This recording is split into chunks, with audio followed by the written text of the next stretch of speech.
എല്ലാവർക്കും എൻ്റെ സ്നേഹം നിറഞ്ഞ നമസ്കാരം. ഇന്നത്തെ വീഡിയോ എന്ന് പറയുന്നത് 245-ാമത്തെയാണ്. ഇതിൽ സദ്ഗുരു പറഞ്ഞിട്ടുള്ള കുറച്ചുകൂടെ കാര്യങ്ങൾ നമുക്ക് നോക്കാം.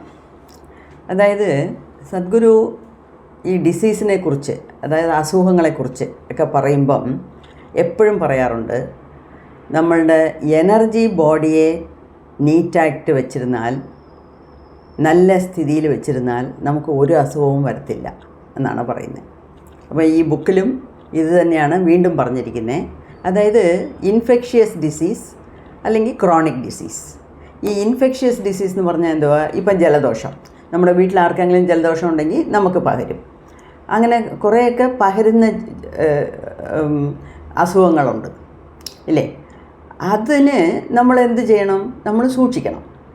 ഇപ്പം നമ്മുടെ കുഞ്ഞിന് തന്നെ ജലദോഷമാണെങ്കിലും കുറച്ചൊക്കെ നമ്മൾ മാറിയിരിക്കണം. പക്ഷേ അതിനെക്കാട്ടിലും കുഞ്ഞിനായിരിക്കും ഇമ്മ്യൂണിറ്റി കുറവ്. അപ്പം നമുക്കെന്തെങ്കിലും അസുഖം വന്നാൽ കുഞ്ഞിനെ മാറ്റിയിരുത്തണം. അങ്ങനെയൊക്കെ ചെയ്താൽ മതി.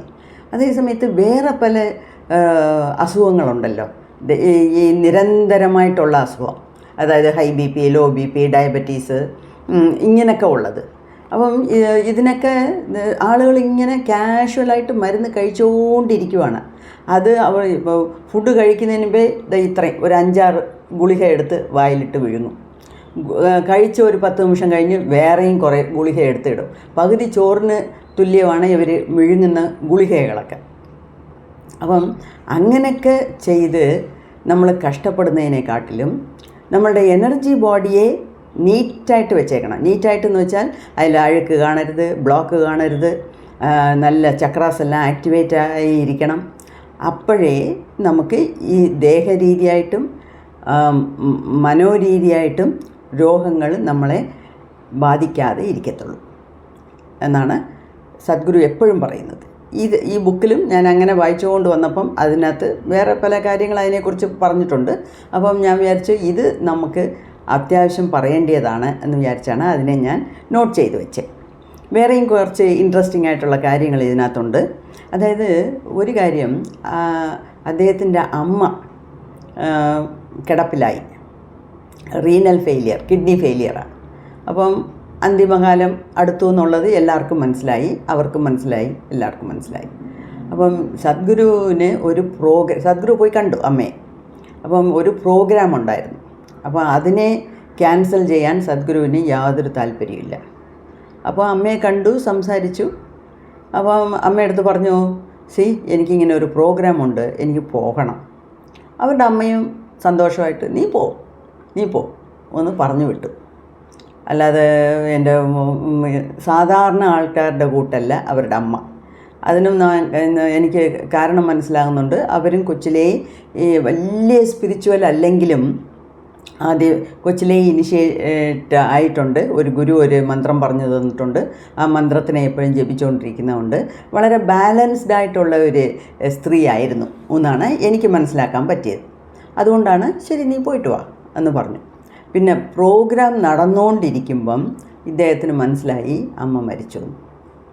അപ്പം പ്രോഗ്രാമിൻ്റെ ഇടയിൽ തന്നെ പറഞ്ഞു, ഈ 15 ദിവസം കഴിഞ്ഞാണ് എനിക്കിനി ഈ പ്രോഗ്രാം ചെയ്യാൻ പറ്റുന്നത്, അതുകൊണ്ട് നമുക്കിത് റീഷെഡ്യൂൾ ചെയ്യാം എന്ന് പറഞ്ഞിട്ട് പ്രോഗ്രാമിനെ നിർത്തിയിട്ട് അമ്മയെ പോയി കണ്ടു. രാത്രി 1 മണിക്ക് ബൈക്ക് എടുത്തുകൊണ്ട് പോയി വീട്ടിൽ രാത്രി 1 മണിക്ക് ഇറങ്ങി. ഫോൺ വിളിച്ച് ഞാൻ വന്നുകൊണ്ടിരിക്കുക, കാര്യങ്ങൾ എനിക്ക് മനസ്സിലായി എന്നൊക്കെ പറഞ്ഞിട്ട് ഞാൻ വന്നുകൊണ്ടിരിക്കുക എന്ന് പറഞ്ഞിട്ട് രാവിലെ 6:15 ആയപ്പോൾ അവിടെ എത്തി. ആ ചടങ്ങെല്ലാം തുടങ്ങുന്നതിന് മുമ്പേ തന്നെ സദ്ഗുരു അവിടെ ഉണ്ടായിരുന്നു.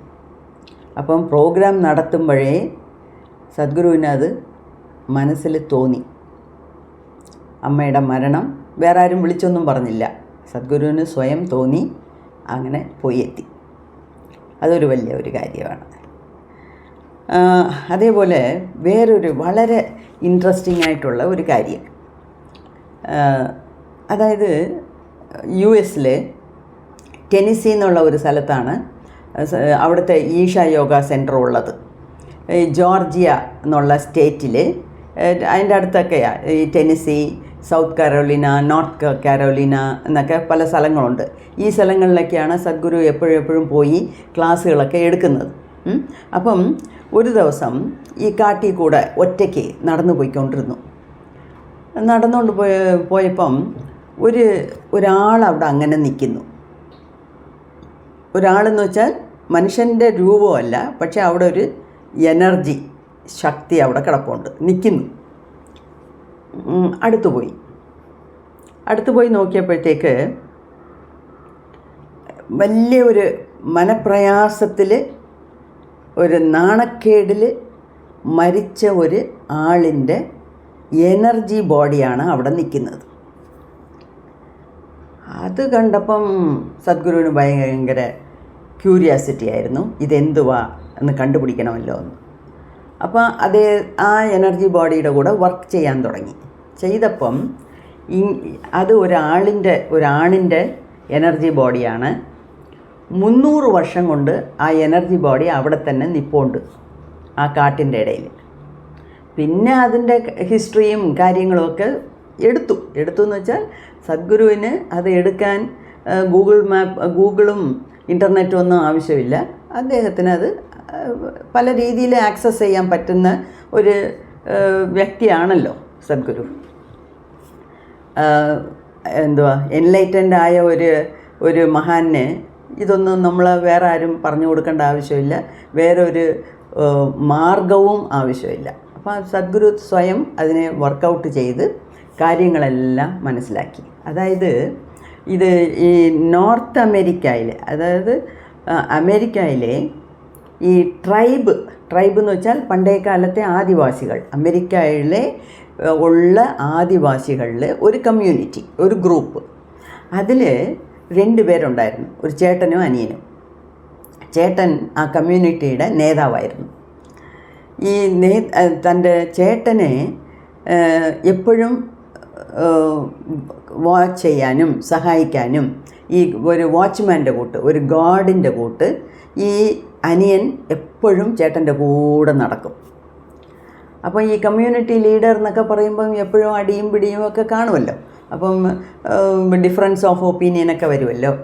അങ്ങനെ എന്തോ വഴക്ക് നടന്നു കാണും ആ കമ്മ്യൂണിറ്റിയിൽ. ആളുകളെല്ലാം കൂടെ ഈ ചേട്ടനെ അനിയനെ ഒന്നിച്ച് കൊണ്ടുപോയി ഈ ലീഡറായിട്ട് ഇരുന്ന് ചേട്ടനെ 2 പേരെയും കൊന്നു. ആദ്യം ചേട്ടനെ കൊന്നു. അപ്പോഴത്തേക്ക് അനിയന് ഭയങ്കര മനപ്രയാസം. കണ്ണിൻ്റെ മുമ്പിൽ തൻ്റെ ചേട്ടനെ ഇവർ കൊന്നു, അടുത്തുനിന്ന് അദ്ദേഹത്തിനെയും കൊല്ലാൻ പോകുന്നു. അപ്പോൾ എന്നെക്കൊണ്ട് ഒരു നിസ്സഹായിയായിട്ടിരിക്കുന്നല്ലോ, ഒരു നിരായുധപാണിയായിട്ട് ഞാൻ നിൽക്കുന്നല്ലോ, എൻ്റെ ചേട്ടനെ എനിക്ക് സഹായിക്കാൻ പറ്റുന്നില്ല, രക്ഷപ്പെടുത്താൻ പറ്റുന്നില്ലല്ലോ എന്നുള്ള ഒരു മനപ്രയാസം, ഒരു ഷെയിം, ഒരു നാണക്കേട്. അങ്ങനെ ഇദ്ദേഹത്തിനെയും കൊന്നു. ആ ഒടുക്കം കൊല്ലുന്ന സമയത്ത് ഇദ്ദേഹത്തിൻ്റെ മനസ്സിൽ ഓടിയതാണ് ഈ വിചാരങ്ങൾ. പിന്നെ ആ ദേഹം അവിടെ തന്നെ അങ്ങ് നിന്നുപോയി. പിന്നെ ദേഹത്തിൽ ജീവനില്ലെങ്കിൽ ദേഹം അങ്ങ് താഴെ വീഴും. അങ്ങനെ ദേഹം വീണു, പക്ഷെ ആ എനർജി ഉണ്ടല്ലോ 300 വർഷമായിട്ട് അവിടെ തന്നെ ഒറ്റ നിപ്പിൽ നിൽക്കുന്നു. ആലോചിച്ച് നോക്കിയേ. അപ്പോൾ ഇത്രയും കാര്യങ്ങളൊക്കെ സദ്ഗുരു തന്നെ സ്വയം എല്ലാം കണ്ടുപിടിച്ച് മനസ്സിലാക്കിയിട്ട്, ഒരാളിന് ഒരു 5-10 വർഷം അലഞ്ഞു തിരിഞ്ഞാൽ, ഒരാത്മാവിനെ അലഞ്ഞു തിരിഞ്ഞാൽ ഓക്കെ, ഇത് 300 വർഷമായിട്ട് ഇവിടെ നിൽക്കുന്നല്ലോ, എന്തെങ്കിലും നമ്മൾ ചെയ്തേ പറ്റുമെന്ന് പറഞ്ഞ് ആ എനർജി ബോഡി, പ്രോണിക് ബോഡിയെ റിലീസ് ചെയ്ത് വിട്ടു. അപ്പോൾ ഇതൊക്കെ ആലോചിച്ച് നോക്കണം. എത്ര എനർജി ബോഡിയെക്കുറിച്ചുള്ള സാധാരണ കാര്യങ്ങളല്ല പറയേണ്ടത്. അത്രയും കാര്യം A to Z അറിഞ്ഞാൽ മാത്രമേ ഇങ്ങനെയൊക്കെ ചെയ്യാൻ പറ്റത്തുള്ളൂ. അതൊരു കാര്യം. എനിക്കത് വായിച്ചപ്പോൾ എനിക്ക് ഭയങ്കര ത്രില്ലിംഗ് ആയിട്ടുണ്ടായിരുന്നു. അതുകൊണ്ടാണ് ഞാൻ വിചാരിച്ചത് നിങ്ങൾക്കും കൂടെ അത് പങ്കിടാം എന്ന് പറഞ്ഞു. പിന്നെ സദ്ഗുരുവിന് ഏത് ജോലി ചെയ്താലും അതിൽ 100% ഇൻവോൾവ്മെൻറ്റോടാണ് ചെയ്യുന്നത്. ചില കാര്യങ്ങളൊക്കെ എപ്പോഴും നമ്മൾ മറ്റൊരിടത്തുനിന്ന് കണ്ട് പഠിക്കാനുണ്ട്. അതിൽ സദ്ഗുരുവിനെ സംബന്ധിച്ചവരെ ക്ലാരിറ്റി, ഫസ്റ്റ് കാര്യം ക്ലാരിറ്റി, വ്യക്തത. ഏതെടുത്താലും അതിൽ 100% ക്ലിയർ ഐഡിയാസ് ഉണ്ട്. ക്ലാരിറ്റി ഒന്ന്. രണ്ടാമത് ഏത് ചെയ്താലും അതിനെ ഇൻവോൾവ്മെൻറ്റോടെ ചെയ്യും. ഇൻവോൾവ്മെൻ്റ് എന്ന് വെച്ചാൽ എന്തുവാ, അതിൽ 100% മനസ്സിരുത്തിയാണ് ചെയ്യുന്നത്. അത് ചില കാര്യങ്ങളൊക്കെ നമ്മൾ ചെയ്യുമല്ലോ, വേണ്ട വെറുപ്പോടെ, മനസ്സില്ലാ മനസ്സോടെ എന്നൊക്കെ നമ്മൾ പറയത്തില്ലേ, അതുപോലെ ആരെങ്കിലും നമ്മളെ കമ്പൽ ചെയ്യുന്നതുകൊണ്ട് നമ്മൾ ചില കാര്യങ്ങൾ ചെയ്യും. പക്ഷേ എന്താണെന്ന് വെച്ചാൽ അത് നമ്മുടെ മനസ്സിന് ഒത്തുവരുന്നില്ല. പക്ഷേ നമ്മൾ അത് ചെയ്യേണ്ടിയ നിർബന്ധത്തിലായതുകൊണ്ട് നമ്മൾ ചെയ്യുന്നു അങ്ങനെ. പക്ഷേ സദ്ഗുരുവിന് അങ്ങനെയല്ല, ഏത് ചെയ്താലും സന്തോഷത്തോടെയാണ് ചെയ്യുന്നത്. ഇടയിൽ ഭയങ്കര കുക്കിങ്ങൊക്കെ ചെയ്യും. ഇടയിൽ ഒരു വീഡിയോ ഞാൻ കണ്ടായിരുന്നു. US താമസിച്ചപ്പം ഉച്ചയ്ക്ക് ആരൊക്കെയോ വിളിച്ചിരിക്കുന്നു ലഞ്ചിന്. അതായത് സദ്ഗുരു ലഞ്ചിന് വിളിച്ചിരിക്കുന്നു കുറച്ച് പേരെ. അപ്പോൾ അവർക്ക് വേണ്ടി ഐ എം മേക്കിംഗ്, അതിൻ്റെ വീഡിയോ ഉണ്ടായിരുന്നു. I M making sambar, potato fry എന്നൊക്കെ പറഞ്ഞ് അവിടുന്ന് നമ്മുടെ സാധനങ്ങളൊക്കെ ഈ ചട്ടിയും കലവും ഒക്കെ എങ്ങനെയൊക്കെയോ സംഘടിപ്പിച്ച് അതിനകത്ത് ഭയങ്കര ഹാപ്പി ആയിട്ട് അങ്ങനെ ചെയ്യുമായിരുന്നു. അപ്പം കുക്കിംഗ് എപ്പോഴുമേ വലിയ ഇഷ്ടമാണ്. കുക്കിങ്, ഈ ബൈക്ക് റൈഡിങ്, കാർ ഓട്ടുന്നത്, കിട്ടിയാൽ ആകാശത്തിൽ പറക്കുന്നത്, ഇതൊക്കെയാണ് സദ്ഗുരുവിൻ്റെ ഇൻട്രസ്റ്റ്. അപ്പോൾ സദ്ഗുരുവിൻ്റെ മോള് പറഞ്ഞിട്ടുണ്ട്, എൻ്റെ അച്ഛനാണ് ലോകത്തിലേക്കും ബെസ്റ്റ് കുക്ക് എന്ന് മോള് തന്നെ കമൻ്റ് അടിച്ചിട്ടുണ്ട്. അത്രയ്ക്ക് നന്നായിട്ട് കുക്ക് ചെയ്യുമെന്നാണ് പറയുന്നത്. അതേപോലെ ഡ്രൈവിങ്, കാർ ഡ്രൈവിംഗ് ആണെങ്കിലും ശരി, മോട്ടോർ ബൈക്ക് ആണെങ്കിലും ശരി, ഈ കൈലാഷിലൊക്കെ പോകുമ്പം സദ്ഗുരു സ്വയം ഈ ജീപ്പൊക്കെ ഓടിക്കും. അപ്പം ഈ കൈലാഷിലുള്ള ടിബറ്റിയൻ ഡ്രൈവേഴ്സ് 3 ദിവസം കൊണ്ട് ഓടിക്കുന്ന ഡിസ്റ്റൻസ് സദ്ഗുരു ഒറ്റ ദിവസത്തിൽ ഓടിക്കും. അപ്പം ഇവരെല്ലാവരും ഒന്നിച്ച് പുറപ്പെട്ടാലും സദ്ഗുരു ആയിരിക്കും ഫസ്റ്റ് പോയി ചേരുന്നത്. അപ്പം അവിടെ ഉള്ള ഡ്രൈവേഴ്സൊക്കെ കൈയെടുത്ത് തൊഴും. സദ്ഗുരു ഗുരുവാന്നൊന്നും അവർക്ക് അറിഞ്ഞുകൂടാ. പക്ഷേ ഈ കാർ ഓടിക്കുന്നതിലുള്ള സാമർഥ്യം, അതിലുള്ള ഒരു എക്സ്പെർട്ടീസ്, അത് കണ്ട് അവരെല്ലാം കൈയെടുത്ത് തൊഴുന്നു. അങ്ങനെ അപ്പം ഏത് ചെയ്താലും അതിൽ 100% ഇൻവോൾവ്മെൻറ്റോടെ വേണം നമ്മളും ചെയ്യാൻ. ഓക്കെ, അതൊരു കാര്യം. പിന്നെ സദ്ഗുരുവിൻ്റെ അന്തിമകാലത്തിനെക്കുറിച്ച് കുറേ എഴുതിയിട്ടുണ്ട് അതിനകത്ത് ബുക്കിൽ. ഇതാണ് ലാസ്റ്റ് ചാപ്റ്റർ. ഓക്കെ, അതിൽ പറഞ്ഞിട്ടുള്ളത്, ഞാൻ ഇനിയൊരു ജന്മം ഈ ഭൂലോകത്തിൽ എടുക്കത്തില്ല. പക്ഷേ ഞാൻ മരിച്ച പിന്നീട്, അത് ഞാൻ വീഡിയോയിലും കണ്ടിട്ടുണ്ട്, ആഫ്റ്റർ മൈ ഡെത്ത്, ഞാൻ മരിച്ച പിന്നീട് 80 കൊല്ലം ഞാൻ ഈ എനർജി ബോഡിയായിട്ട് ഈ ലോകത്ത് തന്നെ കറങ്ങി നടക്കും എന്ന് പറഞ്ഞു. അപ്പം 80 വർഷം എന്തുവാ കണക്ക് എന്ന് ചോദിച്ചപ്പം, അതായത് എൻ്റെ കൂടെ ആരൊക്കെ ഇരുന്ന് ഒരു 2 മിനിറ്റ്സ് ആകട്ടെ, ഒരു സെക്കൻഡ് ആകട്ടെ, എനിക്കൊപ്പം ഇരുന്ന് ആരെങ്കിലും എന്തെങ്കിലും പ്രോഗ്രാം ചെയ്തിട്ടുണ്ടെങ്കിൽ അല്ലെങ്കിൽ ധ്യാനം ചെയ്തിട്ടുണ്ടെങ്കിൽ അവർ ലാസ്റ്റ് ആളിനെ വരെ സഹായിച്ചിട്ട് വേണം എനിക്ക് വൺസ് ആൻഡ് ഫോർ ഓൾ ഒറ്റയടിക്ക് മേളിൽ പോകേണ്ടത്. അപ്പം ഞാൻ മരിച്ച പിന്നീടും ഒരു 80 കൊല്ലം ഈ എനർജി ബോഡിയിൽ നിൽക്കും, ഈ ലോകത്ത് തന്നെ നിൽക്കും. ആർക്കാർക്ക് വേണോ അവരെയെല്ലാം ഞാൻ സഹായിക്കും. പിന്നെ അപ്പം ചോദിക്കുക, നിങ്ങൾ ലിബറേഷൻ, എല്ലാവരെയും മുക്തി കിട്ടാൻ വേണ്ടിയാണോ സഹായിക്കാൻ പോകുന്നത്, ഉദ്ദേശിച്ചാണ് 80 വർഷം ഇവിടെ നിൽക്കുന്നത്? മുക്തി വേണമെന്ന് ഭയങ്കരമായിട്ട് ആഗ്രഹിക്കുന്നവർക്ക് ഞാൻ മുക്തി അവർക്ക് കിട്ടുന്ന രീതിയിൽ സഹായിക്കും. അല്ലാത്തവർക്ക് ഈ മുക്തി, ഇപ്പം നമ്മുടെ ചാനൽ തന്നെ മുക്തിയിലോട്ട് നമ്മളെ നയിച്ചു കൊണ്ടുപോകുന്ന ചാനലാണ്. അങ്ങനത്തെ സംഗതികൾ മാത്രമേ നമ്മൾ ഡിസ്കസ് ചെയ്യാറുള്ളൂ. ഓക്കെ, എന്നാലും എത്ര പേർക്ക് ഈ ജന്മത്ത് തന്നെ മുക്തി വേണമെന്ന് തോന്നുന്നത്? വളരെ കുറവാണ്. ഇനിയും ജീവിക്കണം, ഇനി ജന്മം എടുക്കണം, ഞാൻ അടുത്ത ജന്മം അങ്ങനെ ആകും, അതിൻ്റെ അടുത്ത ജന്മം ഇങ്ങനെയാകും, ഈ ജന്മത്ത് കിട്ടാത്തതെല്ലാം ഞാൻ അടുത്ത ജന്മം കിട്ടും, ഞാൻ അത് വെച്ച് അനുഭവിക്കും, എൻജോയ് ചെയ്യും എന്നുള്ള ഒരു വേഗവും അല്ലാതെ ഒട്ടുമൊത്തം ആൾക്കാർക്കും പറയുക, തിരിച്ചും ജന്മം എടുക്കുന്നതിനെക്കുറിച്ചാണ് അവർക്ക് താല്പര്യം. അല്ലാതെ ഈ ജന്മത്തോടെ എല്ലാം മതി, ഇപ്പം ഞാൻ പറയുന്ന പോലെ കുറച്ച് പേരുണ്ട് അവരാണ് കൈലാഷ് ചാനലെല്ലാം എപ്പോഴും നോക്കിക്കൊണ്ടിരിക്കുന്നത്. ചാനൽ മാത്രമല്ല, വേറെയും പല രീതിയിൽ അവർ സാധനകൾ ചെയ്യുന്നു, പഠിക്കുന്നു, അത് ചെയ്യുന്നു, ഇത് ചെയ്യുന്നു, വേറെ പല കാര്യങ്ങൾ ചോദിച്ചു കേട്ട് മനസ്സിലാക്കി വെച്ചിരിക്കുന്നു. അപ്പം എന്തായിരുന്നാലും ഈ ജന്മത്തോടെ ഇത് മതി എന്നുള്ള തീരുമാനത്തിൽ നിൽക്കുന്നവർക്കാണെങ്കിൽ ഞാൻ അവർക്ക് എൻലൈറ്റൻമെൻറ്റ് കിട്ടാനും മുക്തി കിട്ടാനും ഞാൻ അവരെ സഹായിക്കും. അല്ലാത്തവർക്ക് അടുത്ത ജന്മം നല്ല ജന്മമായിട്ടിരിക്കട്ടെ, അടുത്ത ജന്മമെങ്കിലും ഈ സ്പിരിച്വാലിറ്റിയിൽ കുറച്ചെങ്കിലും ഇൻട്രസ്റ്റ് വരട്ടെ, സ്പിരിച്വാലിറ്റിയിൽ വേഗത കൂടണം, അതിനകത്തുള്ള ഇൻട്രസ്റ്റ് കൂടണം, അങ്ങനത്തെ ഒരു നല്ല ജീവിതം അവർക്ക് അടുത്ത ജന്മം കിട്ടട്ടെ. ഈ 2 രീതിയിലായിരിക്കും ഞാൻ അവരെ സഹായിക്കുന്നത് എന്ന് ഓപ്പണായിട്ട് പറഞ്ഞിട്ടുണ്ട്. അപ്പം വേറെയും പല കാര്യങ്ങൾ പറഞ്ഞിട്ടുണ്ട്. അപ്പോൾ സദ്ഗുരു പറഞ്ഞതാണ്, ഞാൻ എന്നെ പുതയ്ക്കാനിട്ടിരിക്കുന്ന, എന്നെ കൊണ്ട് കിടത്തുന്ന കുഴി വരെ ഞാൻ സ്വയം നടന്നു പോകും. എന്നെ 4 പേര് പൊക്കേണ്ട ആവശ്യം വരത്തില്ല. ഏത് ദിവസം ഏത് സമയം ഞാൻ എൻ്റെ ജീവനെ വിടണമെന്ന് ഞാൻ തീരുമാനിക്കും. അങ്ങനെ ഒരു കോൺഷ്യസ് ഡെത്തായിരിക്കും എനിക്ക് എന്ന് പറഞ്ഞിട്ടുണ്ട്. ഒന്നീ കോൺഷ്യസായിട്ട് ബോധപൂർവം ഡേറ്റും ടൈമും ഡിസൈഡ് ചെയ്ത് ആ സമയം ഞാൻ തന്നെ നടന്നുപോയി അവിടെ പോയി കിടക്കും. ഈ ജീവസമാധി സിദ്ധർകളൊക്കെ ചെയ്യുന്നില്ലേ, അതുപോലെ.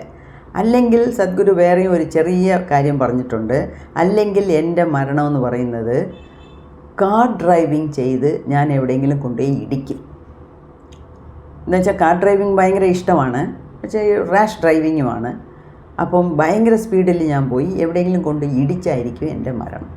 ഈ 2-ലേതെങ്കിലും ഒന്നായിരിക്കും എന്നൊക്കെ പറഞ്ഞിട്ടുണ്ട്. പിന്നെ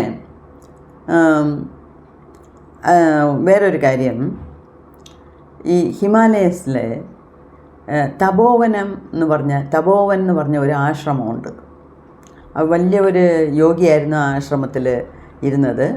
നമ്മുടെ ഈ ചിന്മയ മിഷൻ്റെ സ്വാമി ചിന്മയാനന്ദയൊക്കെ ആ തപോവനത്തിൽ ചേർന്നാണ് പഠിച്ചത്.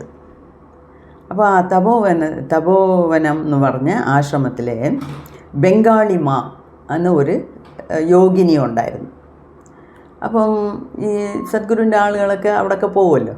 അപ്പം ഈ സദ്ഗുരുവിൻ്റെ ഫോട്ടോ എന്തോ സംസാരിച്ചതിൻ്റെ ഇടയിൽ സദ്ഗുരുവിൻ്റെ ഫോട്ടോയിനെ കാണിച്ചിരിക്കുന്നു. അപ്പം ഈ ബംഗാളി മാ സദ്ഗുരുവിൻ്റെ ഫോട്ടോ കണ്ടിട്ട് കുറേ നേരം ഇങ്ങനെ ഫോട്ടോയിൽ നോക്കി. അപ്പോൾ ഇത് ഞങ്ങളുടെ ഗുരുവാണ്, അങ്ങനെ ഇങ്ങനെ എന്നൊക്കെ പറയുമല്ലോ നമ്മൾ. വേറെ ഒരു ഗുരുവിനെ കാണുമ്പം ഇങ്ങനെ നമ്മുടെ ഗുരുവിനെ കുറിച്ച് നമ്മൾ സംസാരിക്കുമല്ലോ. അങ്ങനെ ഇവർ ഈ ഈശായിലെ മെഡിറ്റേറ്റേഴ്സ് പറഞ്ഞപ്പം ആ ബംഗാളി മാ എന്ന് പറയുന്ന യോഗിനി അടിച്ചു പറഞ്ഞു, ഇങ്ങേര് ഇപ്പം ജീവിച്ചിരിക്കുന്നില്ല, അദ്ദേഹം മരിച്ചുപോയി എന്നാണ് അടിച്ചുറച്ച അങ്ങേരും അവർ പറഞ്ഞത്.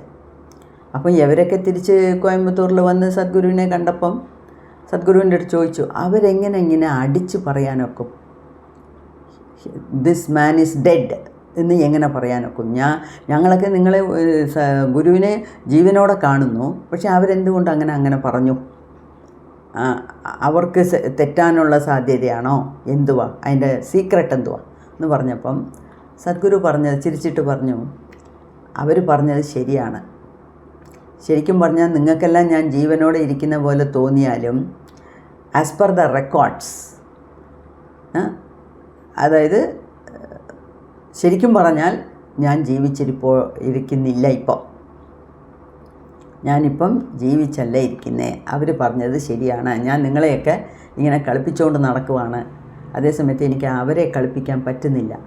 എന്നുവെച്ചാൽ അവർ എല്ലാം അറിഞ്ഞ ജ്ഞാനിയാണ്. അതുകൊണ്ടാണ് അവരങ്ങനെ പറഞ്ഞത്. അത് ശരിയാണ് എന്നാണ് സദ്ഗുരു റിപ്ലൈ കൊടുത്തത്. പിന്നെ US-ലെ സയൻറ്റിസ്റ്റ് ഇപ്പോൾ മെഡിറ്റേഷൻ ചെയ്യുന്നു, ഈ ആൽഫ സ്റ്റേറ്റിൽ വരുന്നു, ആൽഫ, ബീറ്റ, ഗാമ, തീറ്റ വേവ്സ് ഒക്കെ ഉണ്ടല്ലോ നമ്മുടെ ബ്രെയിനിലുണ്ടാകുന്ന വേവ്സ്.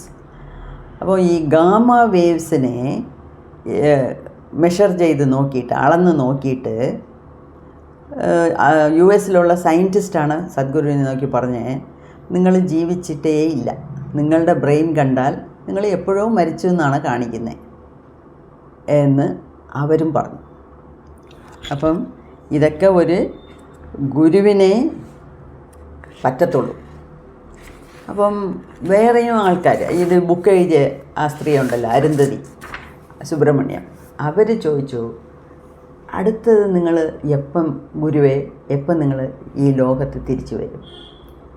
ഇപ്രാവശ്യം അടിച്ചുറച്ച് പറഞ്ഞു, I will not come back, ഞാൻ തിരിച്ച് ഈ ഭൂലോകത്ത് വരത്തില്ല. എന്താണെന്ന് വെച്ചാൽ 3 ജന്മമായിട്ട് ഞാൻ ഇതാണ് ചെയ്തുകൊണ്ടിരിക്കുന്നത്. I will come back, I will come back എന്ന് പറഞ്ഞുകൊണ്ടിരുന്നു. ഒരു കാര്യത്തിന് വേണ്ടി, അതായത് ധ്യാനലിംഗത്തിൻ്റെ പ്രതിഷ്ഠയ്ക്ക് വേണ്ടി ഞാൻ പറഞ്ഞുകൊണ്ടിരുന്നു, 3 ജന്മമായിട്ട് ഞാൻ മരിക്കുന്നു, ഞാൻ ബോധപൂർവം മരിക്കുന്നു, ഞാൻ തിരിച്ച് വരുമെന്ന് പറഞ്ഞു. അങ്ങനെ വന്നു.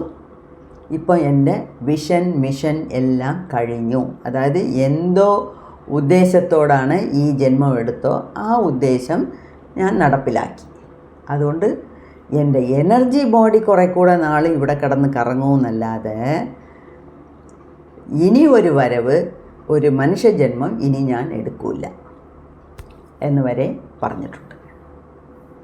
അപ്പം സദ്ഗുരുവിൻ്റെ ഒരു സന്ദേശം എന്തുവാന്ന് വെച്ചാൽ, ആർക്കൊക്കെ മുക്തി ഈ ജന്മത്ത് വേണമെന്ന് വിചാരിക്കുന്നോ അവർക്ക് എൻ്റെ അടുത്ത് വന്നാൽ ഞാൻ അവരെ സഹായിക്കും എന്നുള്ള ഒരു വാക്കാണ് നമുക്ക് തന്നിരിക്കുന്നത്. അതായത് അത്രയും തീവ്രതയോടെ വിചാരിക്കണം, എനിക്ക് മതിയായി, ഈ ജന്മം മതി, ഞാൻ എല്ലാം കണ്ടും കേട്ടും അനുഭവിച്ചും മനസ്സിലാക്കിയും എല്ലാം ഇരിക്കുവാണ്. അപ്പം ഈ ജന്മത്തെ എനിക്ക് മരണം സംഭവിക്കുമ്പം തിരിച്ചൊരു വരവ് എനിക്ക് വേണ്ട എന്ന് ആര് അടിച്ചുറച്ച് വിചാരിക്കുന്നോ അവരൊക്കെ എൻ്റെ സഹായം തേടിയാൽ ഞാൻ തീർച്ചയായിട്ടും അവരെ സഹായിക്കും എന്നാണ് സദ്ഗുരു പറഞ്ഞിരിക്കുന്നത്. ഓക്കെ, അപ്പം വേറൊരു കാര്യം, ഇതോടുകൂടി നമ്മുടെ ഈ സദ്ഗുരുവിൻ്റെ മോർ ദാൻ എ ലൈഫ് എന്നുള്ള ബുക്കിൻ്റെ റിവ്യൂ തീരുന്നുണ്ട്. ഇതാണ് ലാസ്റ്റ് വീഡിയോ. ഓക്കെ, എന്നെ സംബന്ധിച്ചവരെ ഇപ്പം നമ്മുടെ ചാനലിൽ ഈ ബുക്ക് റിവ്യൂ തുടങ്ങിയ പിന്നീട് വ്യൂസൊക്കെ കുറച്ച് കുറയുന്നുണ്ട്. ഒരുപാട് പേർക്ക് അതിൽ താല്പര്യമില്ലാത്ത കൊണ്ടായിരിക്കാം. പക്ഷേ എനിക്ക് വളരെ ഇഷ്ടപ്പെട്ട ഒരു ബുക്കായതുകൊണ്ട് മാത്രമാണ് ഞാനിത് ചെയ്യണമെന്ന് വിചാരിച്ചത്. എന്താണെന്ന് വെച്ചാൽ ഈ ജന്മത്ത് നമ്മൾ ജനിക്കുന്നു, ജീവിക്കുന്നു, മരിക്കുന്നു, ഇത്രയും നമുക്കറിയാവും, ഇതാണ് നമ്മൾ കാണുന്നത്. പക്ഷേ നമ്മളുടെ ഈ കാഴ്ചപ്പാടിന് പുറമേ ഒരുപാട് കാര്യങ്ങൾ, ഇതാ ഞാൻ പറഞ്ഞില്ലേ, 300 വർഷം കൊണ്ട് ഒരുത്തൻ്റെ എനർജി ബോഡി അവിടെ നിൽക്കുന്നു, അത് നമുക്ക് കാണാൻ പറ്റുമോ? സദ്ഗുരു കണ്ടു, അതിൻ്റെ ഹിസ്റ്ററിയൊക്കെ എടുത്തു, അവനെ റിലീസ് ചെയ്ത് വിടുകയും ചെയ്തു. അങ്ങനെയൊക്കെ ഒരുപാട് കാര്യങ്ങൾ ഈ ബുക്കിൽ ഉണ്ട്. അതൊക്കെയാണ് ഞാൻ വീഡിയോയിൽ പറഞ്ഞിട്ടുള്ളത്.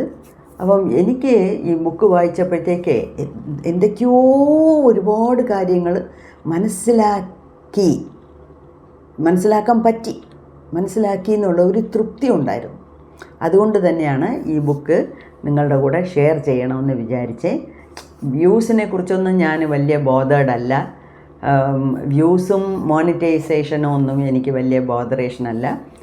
ആളുകൾക്ക് എൻ്റെ അതേ വൈബ്രേഷനിൽ തിങ്ക് ചെയ്യുന്നവർക്കായിരിക്കും ഈ വീഡിയോസൊക്കെ ഇഷ്ടപ്പെടുന്നത്. പക്ഷേ നമ്മളുടെ ചാനൽ ഈ മുക്തി നോക്കി പോകുന്ന ഒരു യാത്രയായതുകൊണ്ട് ഇങ്ങനത്തെ കാര്യങ്ങൾ, 3 ജന്മത്തെ എന്ത് നടന്നു, എനർജി ബോഡി അവിടെ പോകുന്നു, ഇവിടെ പോകുന്നു, ആളുകളെ വിളിച്ചുകൊണ്ട് പോകുന്നു, മുൻ ജന്മത്തിൽ ഇങ്ങനെയായിരുന്നു, അങ്ങനെയായിരുന്നു, തൻ്റെ സ്വന്തം ഭാര്യയുടെ കാര്യത്തിൽ, ആ ഭാരതി എന്നുള്ള ഒരു സ്ത്രീയുടെ കാര്യത്തിൽ പിങ്കള ഒന്ന് എക്സ്ട്രാ വെച്ചു, ഇതൊക്കെ ഞാൻ വേറെ എവിടെയും വായിച്ചിട്ടില്ല. എത്രയോ പുസ്തകങ്ങൾ വായിച്ചിട്ടുണ്ട്. കുണ്ടലിനി, ആസ്ട്രൽ ബോഡി, അതാണ് ഇതാണെന്ന് ഈ കണ്ടമാനം ഞാൻ ബുക്കുകൾ വായിച്ചിട്ടുണ്ട്. പക്ഷേ ഇതിൽ സദ്ഗുരുവിൻ്റെ സ്വന്തം ജീവിതത്തിനെക്കുറിച്ച് ഇത്രയും ക്ലാരിറ്റിയോടുകൂടി, അതും ഈ ജന്മത്തിനെ കുറിച്ച് മാത്രമല്ല, അതിൻ്റെ 3 ജന്മങ്ങളിൽ നടന്നത് അതൊക്കെ പറഞ്ഞപ്പം ഈ ബുക്ക് വായിച്ച പിന്നീട് ഞാനേ ആൾ മാറി. എനിക്ക് അത്രയ്ക്ക് ഒരു ഇമ്പാക്റ്റ് ഉണ്ടായിരുന്നു. അതുകൊണ്ടാണ് ഞാനും ഇത് നിങ്ങൾക്ക് പങ്കുവയ്ക്കണം എന്നുള്ള ഒരു ഇതിലാണ് ചെയ്തത്.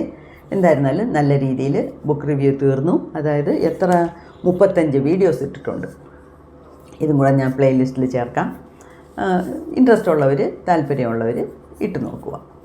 അപ്പം അതുമാത്രമല്ല, ഈ ജൂൺ 24-നായിരുന്നു ധ്യാനലിംഗ പ്രതിഷ്ഠ ചെയ്തത്. അപ്പോൾ അതിൻ്റെ ആഘോഷങ്ങളൊക്കെ ഉണ്ടായിരുന്നു. കണ്ടിന്യൂസ് ആയിട്ട് പാട്ടും കാര്യങ്ങളൊക്കെ ഉണ്ട്. അതൊക്കെ യൂട്യൂബിലും കിടപ്പുണ്ട്. ഓം നമ ശിവായ എന്നൊക്കെ ഉള്ള ശ്ലോകങ്ങൾ ഒക്കെ പറഞ്ഞ് പാടുന്നത്. അതൊക്കെ നമ്മൾ ജോലി ചെയ്യുമ്പം, ചുമ്മാ അങ്ങോട്ടും ഇങ്ങോട്ടും പോകുമ്പോൾ, അല്ലെങ്കിൽ ട്രാവൽ ചെയ്യുമ്പം കേട്ടുകൊണ്ട് പോകാം. അപ്പം ഞാൻ കുറേ ഇൻഫർമേഷൻ തന്നിട്ടുണ്ട്. ആർക്കാർക്ക് ഏതേത് രീതിയിൽ അതിനെ പ്രയോജനപ്പെടുത്താമെന്ന് തോന്നുന്നോ ആ രീതിക്ക് അതിനെ എടുക്കുക. ഓക്കെ, സോ അടുത്ത വീഡിയോയിൽ വേറൊരു പുതിയ ടോപ്പിക്കും കൊണ്ട് നമുക്ക് തുടങ്ങാം. ഓക്കെ, അത് ഇനി ഞാൻ വിചാരിക്കുന്നത് കുറച്ച് നാൾ